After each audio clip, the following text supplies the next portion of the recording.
Good evening, and 100,000 blessings to each and every one of you who have gathered to celebrate the approach of the feast day of the great St. Patrick and to support Chicago's oldest Catholic high school that bears his name. I suspect that some of you here tonight might even be Irish. But I know that the St. Patrick educational community is a smorgasbord, or should I say Irish stew, of ethnic and cultural backgrounds that reflects the richness and diversity of the north and northwest side neighborhoods of our great city. That reality and the fact that St. Pat's has provided a faith-based, relevant, and student-centered education of the highest quality for 154 years makes your school a special jewel in the crown that is Catholic education.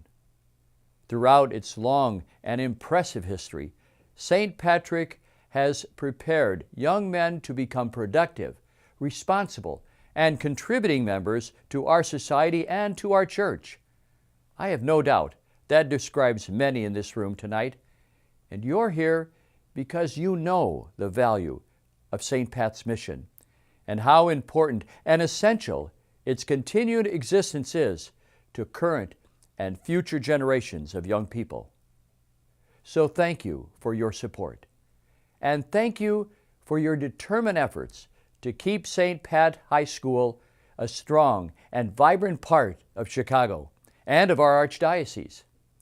And special thanks for tonight's invitation to speak to you. I know the De La Salle Christian Brothers from my days in Omaha, and besides conducting great schools, I know they also throw great parties. Would that I could be there in person to raise a glass to the success of this special fundraiser in support of students in need of tuition assistance. What a great cause.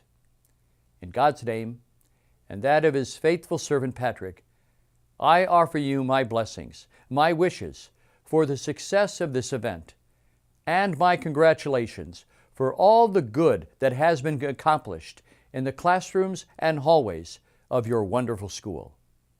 Have a great evening.